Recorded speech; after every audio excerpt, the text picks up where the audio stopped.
Throughout history, the South has been both revered and reviled. It is a region that is as rich in history and tradition as it is in contradictions. From its complex racial history to its diverse culture, the South is a place where the ghosts of a complicated past still linger. Yet, it's also a region that's home to some of the most vibrant, eclectic, and innovative cultural traditions in the world. However, beneath the veneer of peach orchards, pine trees, and Spanish moss, there lies dark and strange beliefs that have spooked people for generations. Welcome back to our channel. I'm Haas. I'm Cece. Today we got a hot topic for you.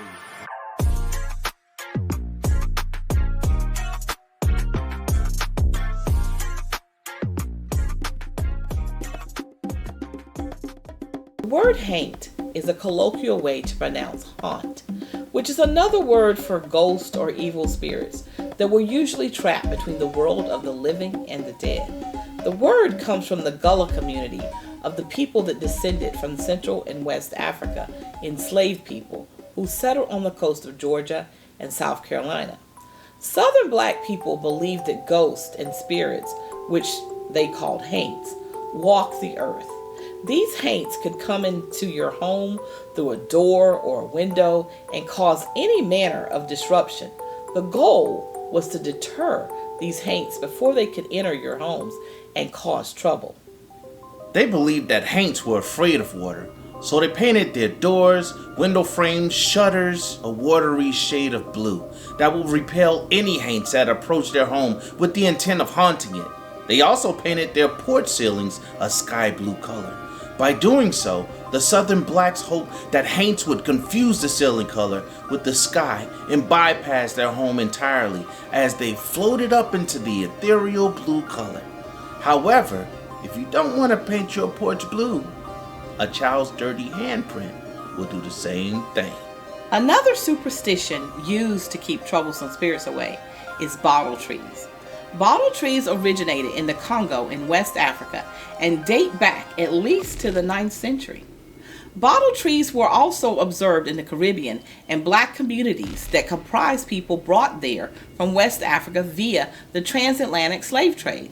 These early accounts describe the purpose of bottle trees as being something that you use to ward off a variety of dangers that could befall the home, such as thieves, sterility, evil spirits, bad spirits. Of course, these ideas came from a larger set of spiritual practices that arrived in the Americas with the enslaved people. Bottle trees are a practice in Hoodoo, which is a spiritual tradition that includes elements of Christianity, Islam, and African spiritualism. Not to be confused with voodoo, which is a religion rather than a set of spiritual, cultural, or traditional practices. The idea behind bottle trees in the Hoodoo tradition is that the world is full of spirits. They're more active at night and usually up to no good. And these spirits can enter your house if you're not careful. However, these evil spirits are very interested in spangly glass bottles. Yeah. If you hang them on trees outside your house, the spirits will enter the bottles to check them out, become trapped inside, and in the morning, when the sun comes up, they will be destroyed in the bottle by the sunlight. If you're not sure the light of day has really done its job, you can cork the bottle, take it to the river, and throw it in the water. Right. A bad spirit has no chance against the river because, according to Hoodoo, they absolutely hate water. Yep. Using a mirror for porch decoration is something primarily found in the South. It is historically connected to our desire to protect ourselves from evil spirits. Putting a mirror on your porch can prevent the devil from entering your home. The belief is that the devil can only enter at night or at sunrise. And if he comes across a mirror, he will spend the entire night looking at himself in the mirror, hopefully forgetting the original intent until the sun comes up the next morning. While the origin of this belief is debated, some say it is because the devil is vain. He enjoys looking at himself. Others believe he invented mirrors and is admiring his work. Mirrors should be covered if someone is about to die, because seeing your reflection in a room where someone has recently died will cause your death to be premature. Additionally, when someone dies, all the mirrors in the house must be covered so the spirit of the deceased doesn't get trapped in them. Then, of course, there's the widely popular Bloody Mary, a spirit that is conjured to reveal the future. She is said to appear in a mirror when her name is chanted repeatedly. In Hoodoo, it's believed one soul returns to God after death. However, in some instances, a spirit may still remain on earth. These spirits can interact with the world in ways that can be either positive or negative. In other words, some spirits bring good fortune, while others can invite chaos or misfortune into your life. In Southern Hoodoo, there is a particular type of bad spirit known as a Boohag. According to legend, Boohags are similar to vampires in that they drain energy or life force from their victims. Unlike vampires, they gain sustenance from a person's breath as opposed to their blood by riding their victims. They have no skin and thus are red. In order to be less conspicuous, they steal a victim's skin and use it for as long as it holds out, wearing it as one might wear clothing.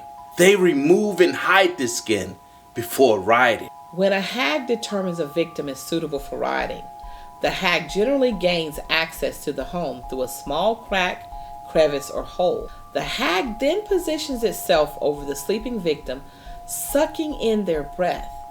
This act renders the victim helpless and induces a dream-filled sleep. The hag leaves the victim alive so as to use them again and again and again for their energy.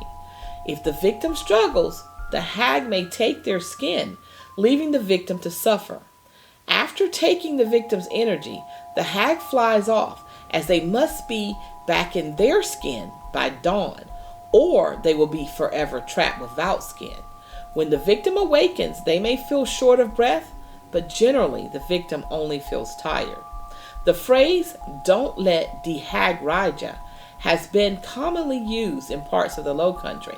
My family, however, used the term Boohag interchangeably with the term witch riding your back.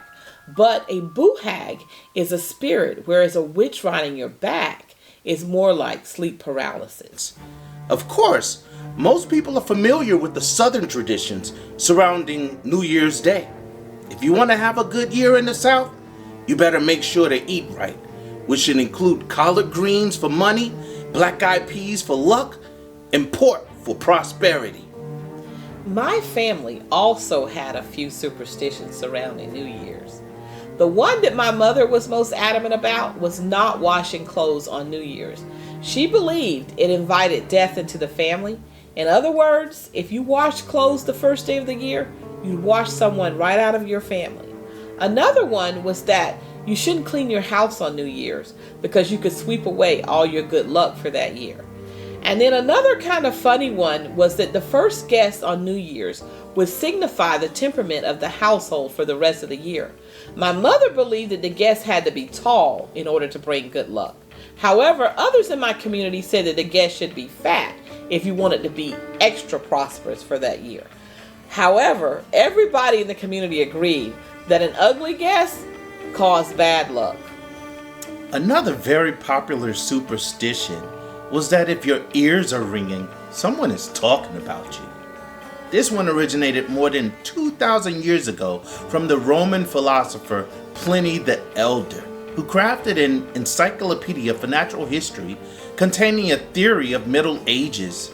The belief stated that if someone's ears were ringing, they were being discussed among the angels.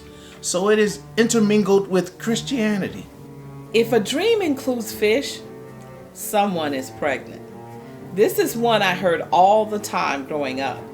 Its origin is a bit murky, as fish have been a common theme in many cultures.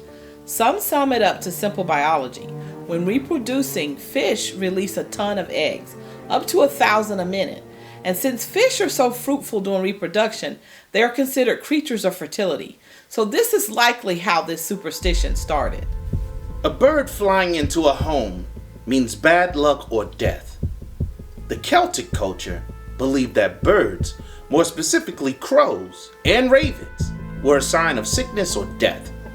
Whether a bird made it inside or came near the outside of a home, it foreshadowed someone in the family would soon suffer from bad luck or pass away. Cece's mother had one that varied slightly, where she believed if you heard an owl hooting during the day, it signaled the impending death of a loved one. If your hand itches, you'll receive money.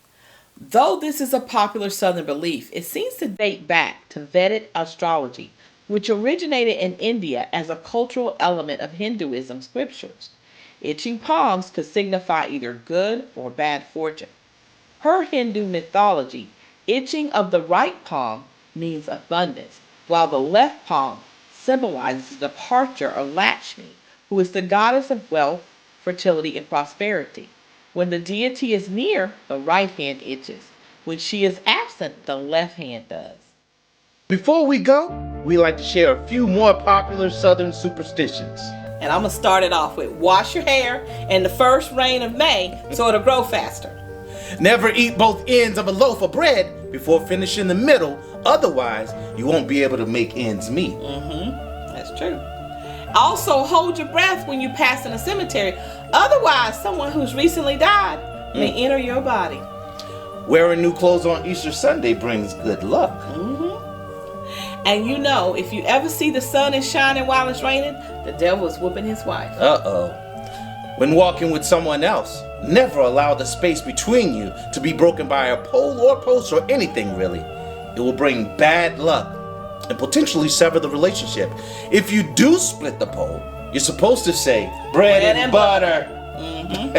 Also, never rock an empty rocking chair. It's an invitation to spirits, usually of the naughty variety. Never put a hat on the bed, because it will bring misfortune. And last but not least, don't step over a broom or walk around in one shoe, because they both have the potential to bring you very bad luck.